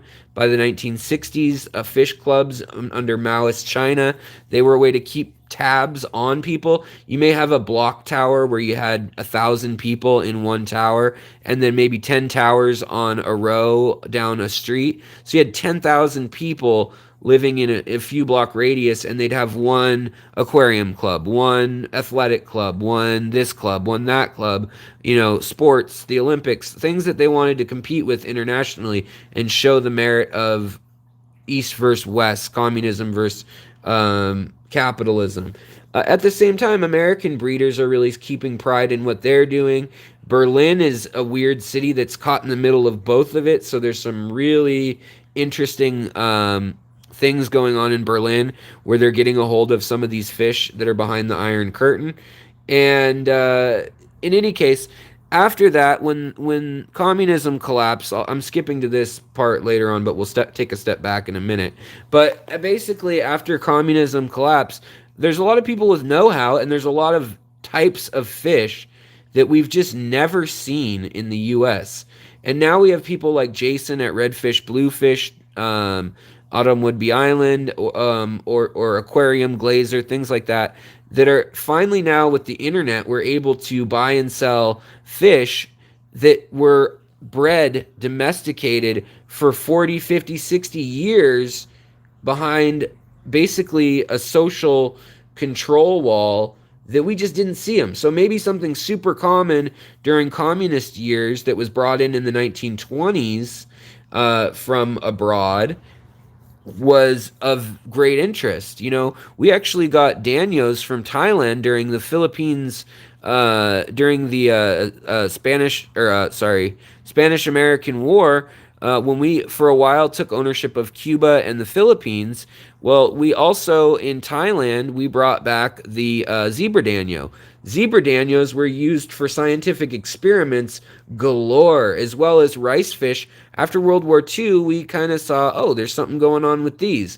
Later on, the zebra danio, and the rice fish, as I mentioned earlier, were the first fish into space.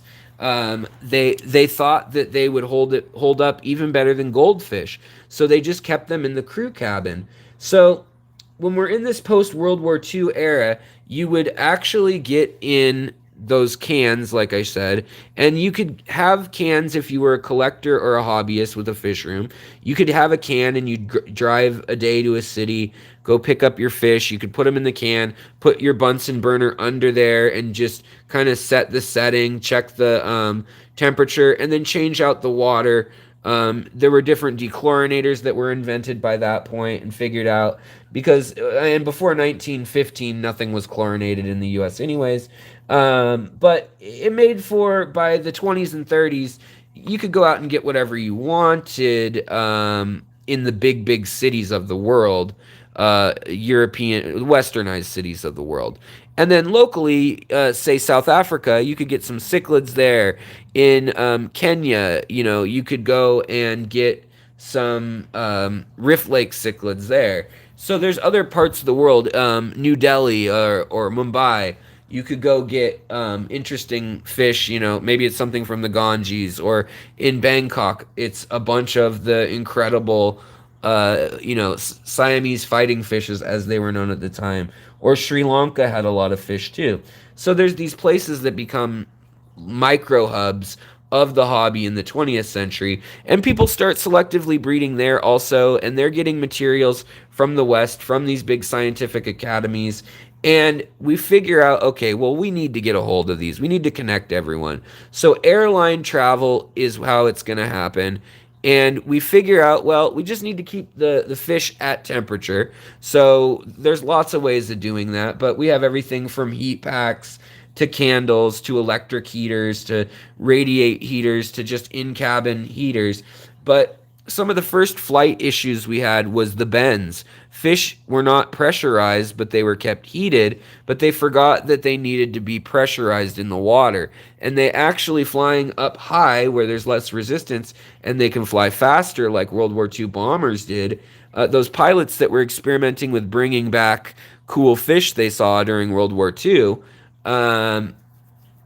they all died. When they hit the ground, they would get nitrogen bubbles in their blood and they'd die. They couldn't handle it like humans could, because fish are already under water pressure, let alone take them up to altitude pressure, and they really die. So they figure out that they needed to keep them pressurized when they move them, or in a pressurized bag. Well, after World War II, Dow Chemicals invents the first plastic bag in 1941. They also, in 1940, invent styrofoam and are able to use those old-fashioned, if you guys know anybody who worked a shift job in the 50s and 60s, maybe even the 70s, there's a thermos you'll recognize. Let's see here. 1960s thermos. Basically this one. And this is, oh, come on, don't show me all that other stuff. But the thermos, you put your meal in here, it keeps it warm all day. This kind of thing is how a small person could also keep their fish. So they adapted these things. They, during this time, the 40s and 50s, they came up with all sorts of rubber and spray foam plastic compounds. Some of them were nasty. Some of them had asbestos and fiberglass, all sorts of problems in it. But eventually, they worked it out. And they figured out ways to, this is the one that I remember my grandfather always had, right here, the Stanley one. But in any case, it had a separate area for coffee or for liquid, and then a 2-tray thing inside of it if you wanted, or it could be all liquid. But these sort of things were quickly, they figured, okay, let's put fish in these and just keep them at 80 degrees or 70 degrees. And they would fly on planes with bigger versions of these. They'd use things like ice chests, basically, that were just insulated. And that way, on a plane that has comfort control for the passengers, by the 1950s, 1954 was the first year that planes became cheaper and faster in the same year than boats from New York to London. So we start seeing that, and planes are taking fish all over the place within a day's time. It's no problem in those containers. However, now we see a backsliding in the hobby. Fish aren't so important that you're going to have them hand courier delivered for days and pay the equivalent of that. So a Model T was $450, and that angelfish pair was $900 each fish in San Francisco that we discussed earlier in the same year. So you're not going to spend 50 grand on, or 100 grand total on fish like you would, 1.5 or 2 values of a car times 2 of a decent car. But in 1938, the railroads also were just as fast as, any other thing you could imagine, faster than driving across the country. They still are, technically. But fish were coming by railroad a lot. They were sometimes coming by ship. And Jose Rodriguez, welcome so much. Thank you for joining the channel. I appreciate that. And we're in the baby boom. So fish have become commodities. Every family needs to have them. Fish become marketed. There's people like Axelrod that ends up doing all sorts of, interesting publications, as well as funding, little things like helping to fund sea monkeys and, all sorts of aquarium-related painted turtles. But anything that'll sell to kids, and there are a lot of kids after World War II, and the U.S. has a lot of money to blow. And so by this point, in the 20s, yes, you could buy an air pump, but it was expensive. It needed either a lot of electricity and maintenance, and you need to know what you were working on. But by this point, you could get air pumps, you could get under gravel filters by the early 60s. 1961, under gravel filter as we know it today with the plenum was out. And the new issue was, okay, well, we got all this stuff. We can't hand deliver fish usually. I mean, sometimes we still do with shrimp or really high end like koi and things. But the time to get from Japan to the US is still like what, 20 hours in a plane. So that's still a big deal even if you have a plane and you unpack it right away. Doesn't sit at customs, doesn't take a while to drive wherever to the airport and then from the airport, and there's no holding place at the airport for fish. They had to come up with some new technologies to kind of, it went from expecting a long trip and having the technology with everything ready for the fish to, okay, how can we make this fast food fish, as I like to call it?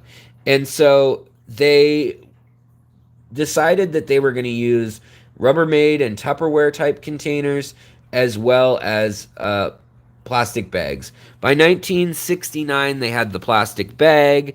Seagrest Farms actually was one of the innovators that used those. Before that, in the 40s, 50s, 60s, into the 70s, they would use wax cartons that were actually the same stamp as for Chinese food as well as for to-go soup containers. And they would put fish in those. And what they would do is they would put a little bit of methylene blue or a little bit of barbiturates in the water.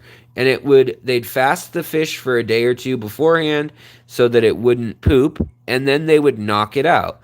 Well, in the 1970s, I've talked to fish shop owners who said at this point, we did have some fish, especially that were coming from straight from South America, cardinal tetras coming on a plane out of Rio or out of Manaus or something like that.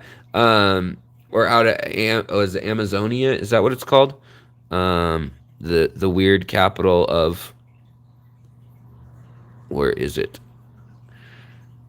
Amazonas. Yeah, Manaus. And then the Manakapuru area also has a lot of fish coming out of it. But cardinal tetras and things like that weren't necessarily being bred in Florida. Some of these things were coming in and we were losing like 60% still. So these are rates where it's still cheap because we don't have to pay these people in these impoverished equatorial countries much money to go gather the fish. And at the same time in the 60s, the Nile perch gets unleashed. The same thing that the Egyptians worshipped, we talked about at the beginning, gets unleashed into the Rift Lakes, into Lake Victoria, Tanganyika, and stuff like that. And it totally starts to bash the ecology of the area. And many of the cichlids have changed. They've evolved in 50 years. They've basically, just like we would selectively breed them, only the ones that survived are there if they were heavily predated on. And so we have species that didn't exist from the turn of the century when they were cataloged the first time around, and or the 1860s, whatever year they got cataloged. And then we have again species now that we don't recognize, and so we're trying to figure that out. We have a lot more species that are just gone. Victoria, I think, has lost over 600 species last I heard.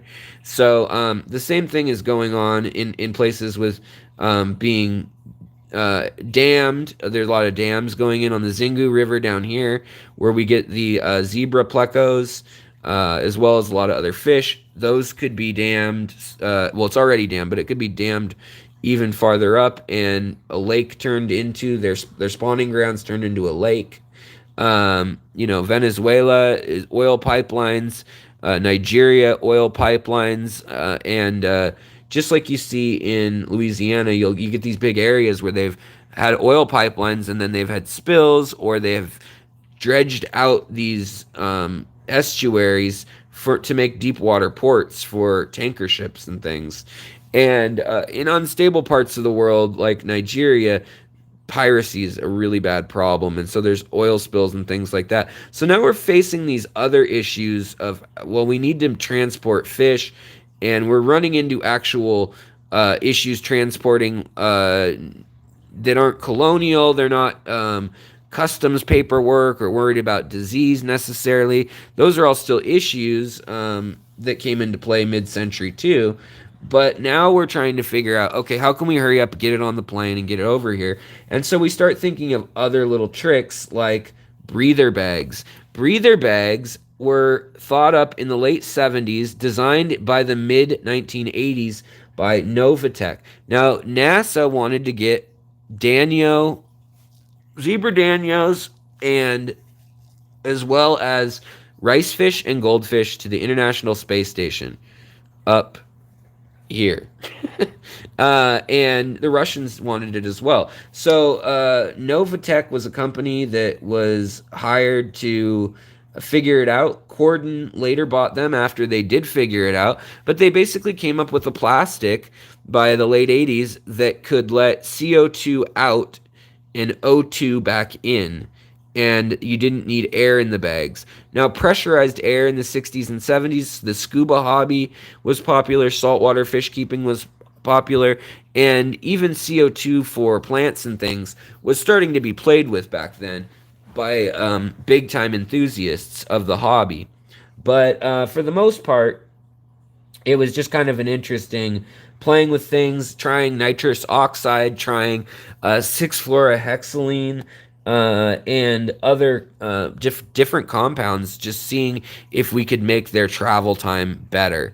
The little chemical reactive cracket and its active heat packs, that's another little thing that we had developed.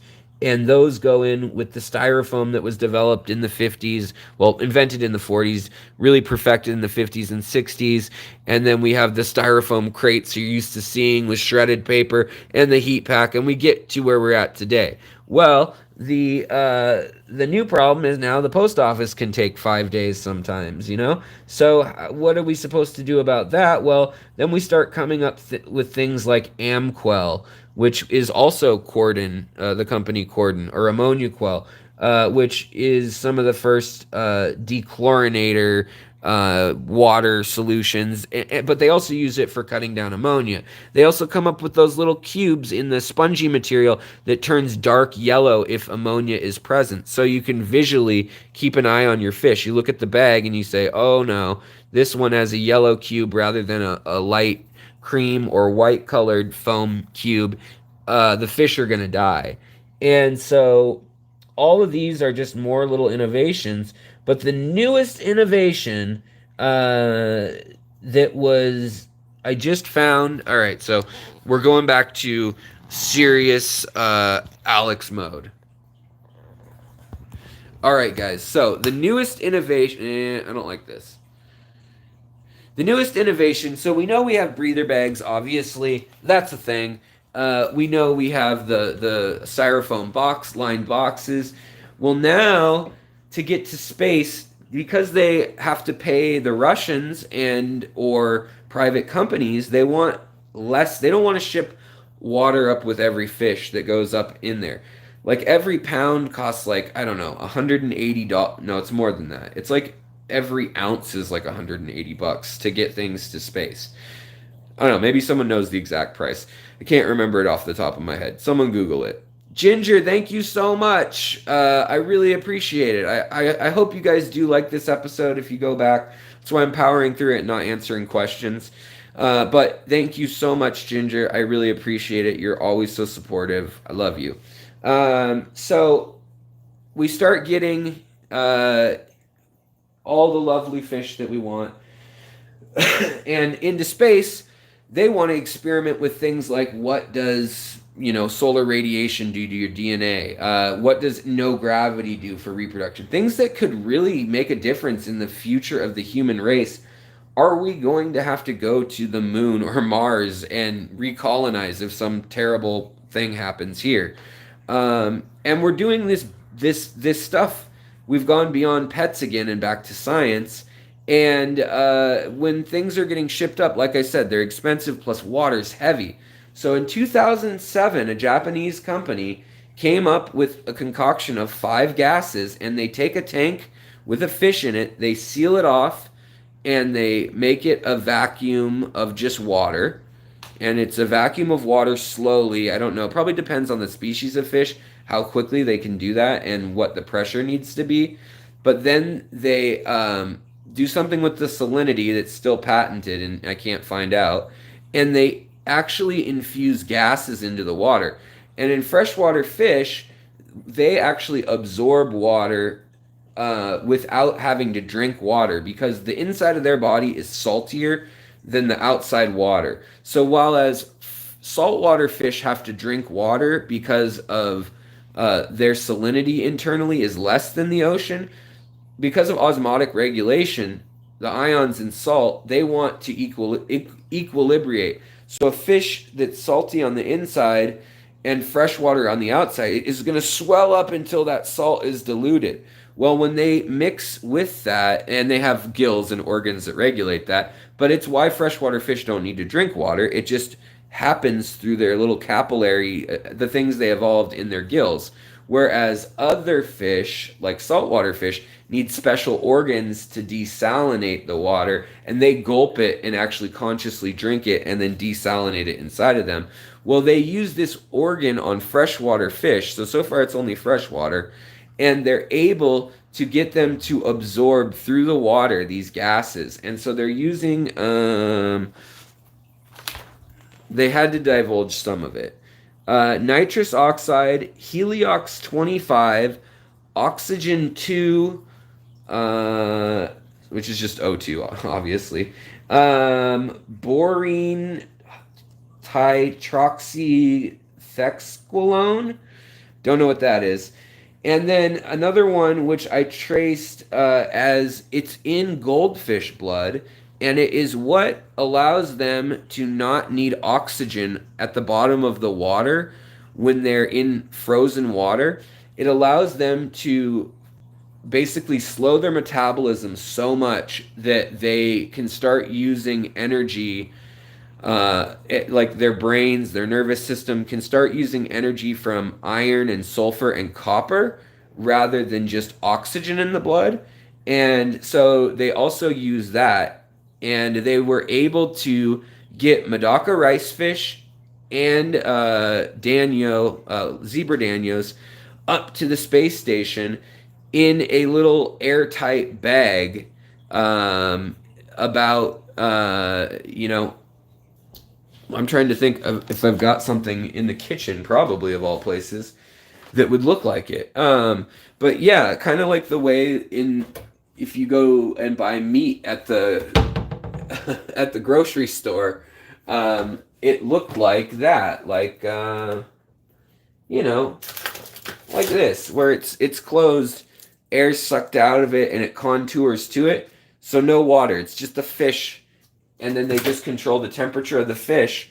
And there's a humidity in there and an oil of some sort in there, but then they literally just have the fish, and it's been sedated with another chemical, and its blood has been super saturated with oxygen and that thing that lets it not need oxygen. And so they did that in 2007 for the first time. They did it for 7 hours before the fish died. Well, in 2016, they got it up to the International Space Station, and it had been 17 hours and 28 minutes that they had it in these bags before they cut them open, and then they had a degassing process, and they flushed their systems out with nitrogen oxide, so that's like laughing gas, which is great for the fish, I'm sure, and then O2. And then they were able to put them in water, and I don't know the whole process, but those fish made it to space and back because they wanted to see the effects of X, Y, and Z on them, and they had babies up there, and the baby rice fish are still up there, as well as some Medaka or some zebra danios. They're still up in the space station with the Russians. So I don't know. I guess they're all that stuff though. So in any case, looks like my internet's deciding to cut out. But I'm pretty much done with the talk. That is the incredible history from not even needing water to ship fish. I mean, it'll probably be a long time before that has an application in the hobby because that's an expensive, time-consuming process. I don't know what the death rates are. But I mean, we even breather bags are a very small volume of water, and if you super saturate that water with oxygen and sedate the fish so that its heart rate and breath rate is like nothing, I mean, you can get them to go for a while. But the Japanese company has a patent from 2017 after the successful space mission where they said that they can now keep the Danios in a container outside of water, but in a plastic permeable membrane, heated for 30 to 40 hours reliably alive. I don't know if it causes fish brain damage or whatever. I'm sure that's a whole study on its own. But yeah, I'd love to see how they have a tank on the space station. I know fish were one of the first things brought up. Laika the dog in Russia was brought up.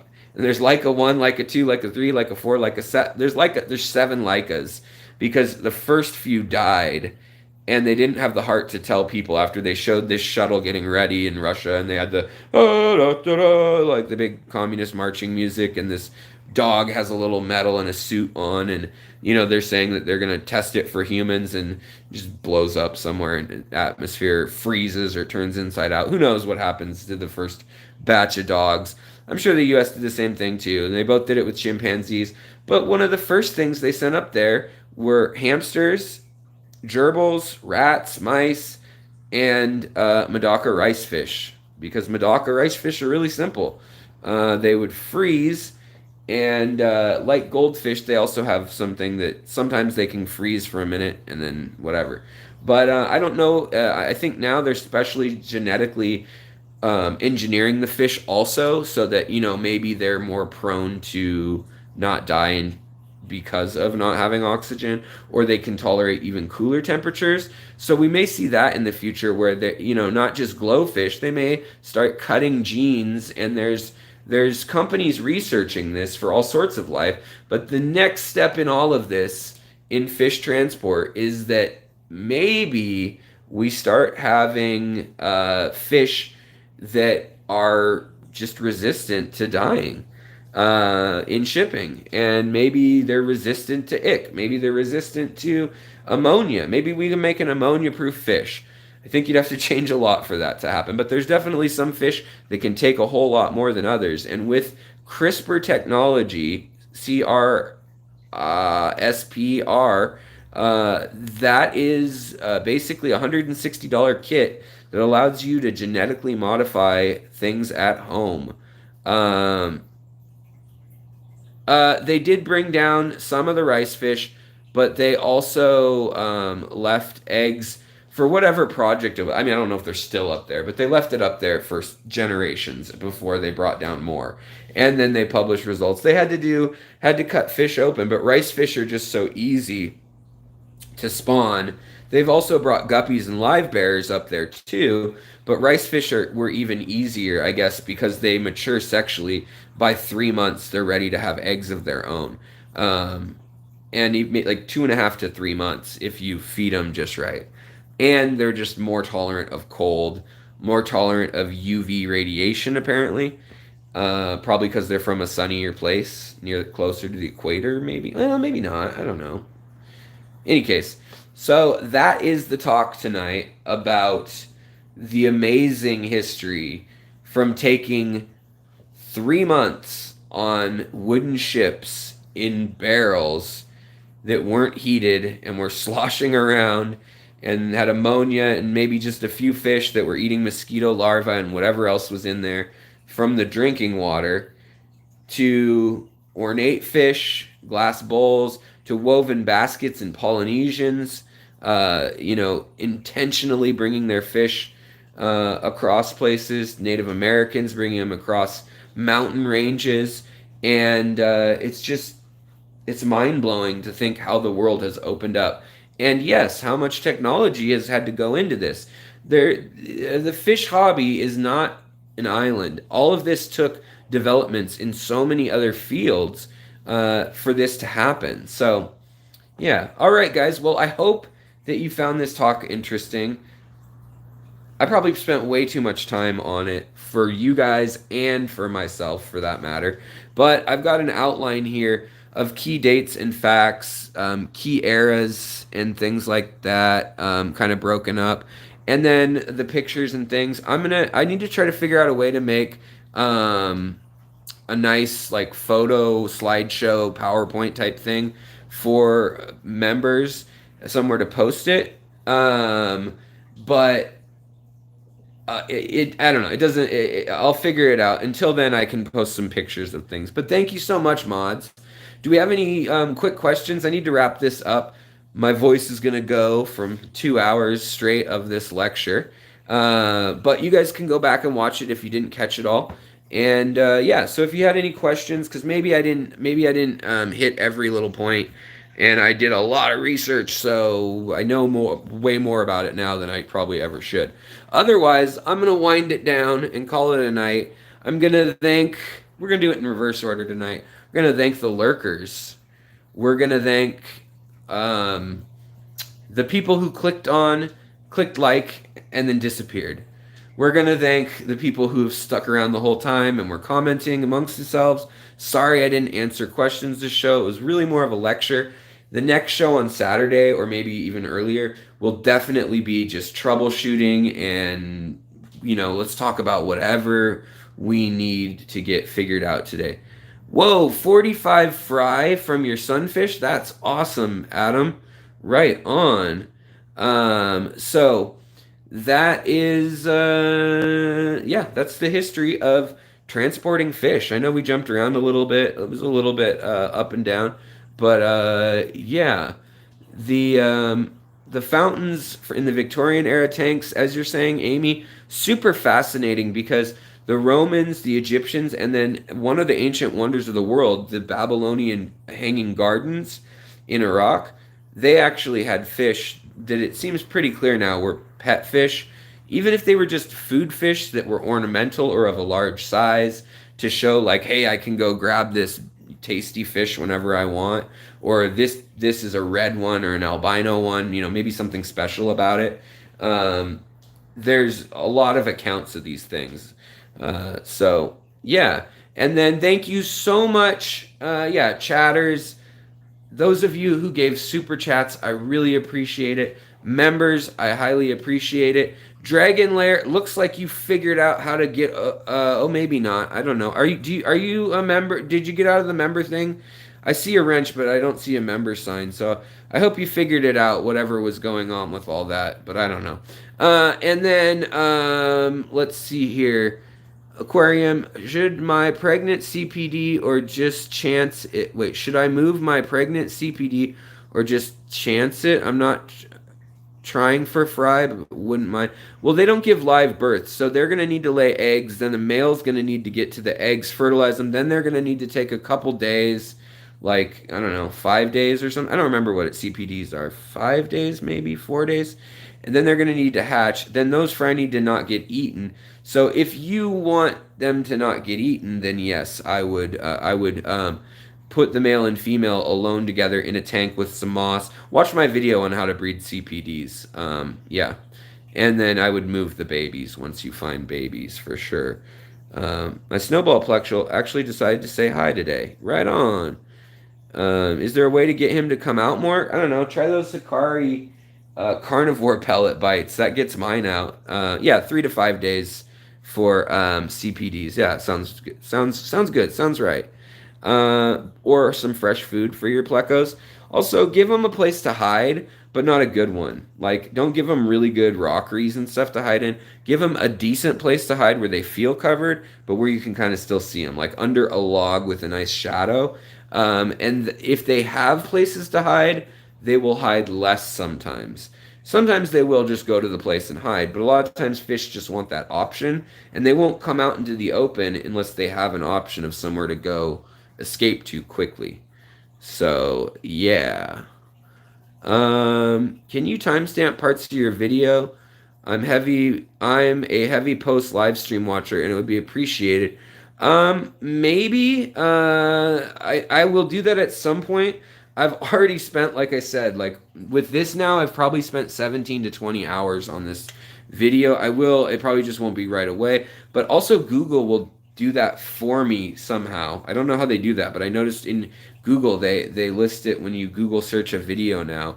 They have it broken up into time sections. But at the beginning, I go through exactly what we're going to cover in what order, and I stuck to that for the most part. There's a little bit of jumping around as things didn't quite line up or maybe different things, but yeah.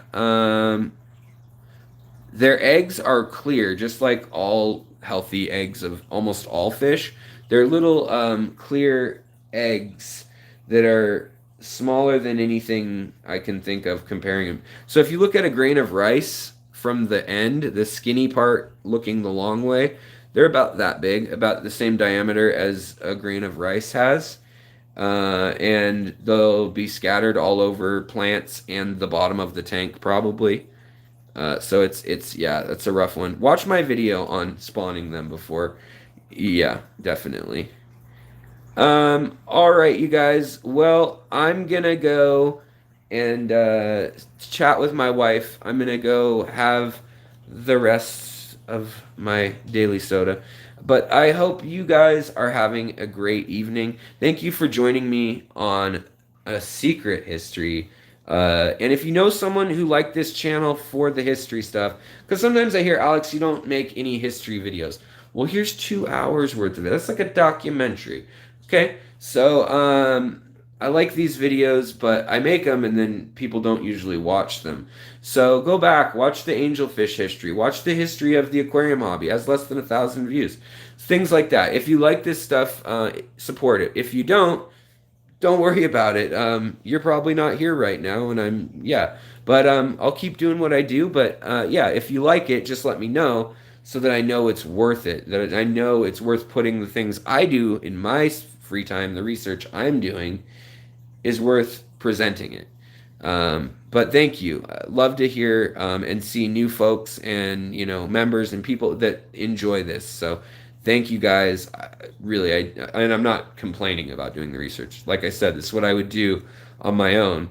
It's trying to get photos together or going to patent sites and actually saving the info and following the rabbit trail and remembering how I did that I can share with you guys later if someone asks, that I want to keep as part of this channel ideally. But yeah, and then next Tuesday, Jess from Maine's Tails, Fins, and Fur, she is going to come with me onto the channel, show her fishies and her breeding setups for bettas and guppies, and she's gonna co-host the home show. So yeah. Let's see here. Alex is your Instagram aquarium secret history. Yeah, it's yeah, your aquarium secret history is the one for the channel. Can't wait to see everyone, says Jess. Right on, right on, right on. If you guys want to show off something special, your fish, an aquascape, a big tank, a little tank, a turtle, a dolphin, whatever you have, a manatee, fish that you're shipping without water, hit me up, get at me on one of the social medias or my email, and let me know. And next Tuesday we'll make it happen. All right, you guys, have a great night. Take care. Thanks for watching the long form content. And try to make it more multimedia. If the channel continues to grow as it has been and things, hopefully at some point we can get an editor. We can get real, like, some graphics better than me just clicking through photos and stuff. And I can spend more time on it. So I really do appreciate the support too, and the Patreons, the channel members. It all helps, but just watching and spreading helps just as much. All right, guys, I'll talk to you later. Take care.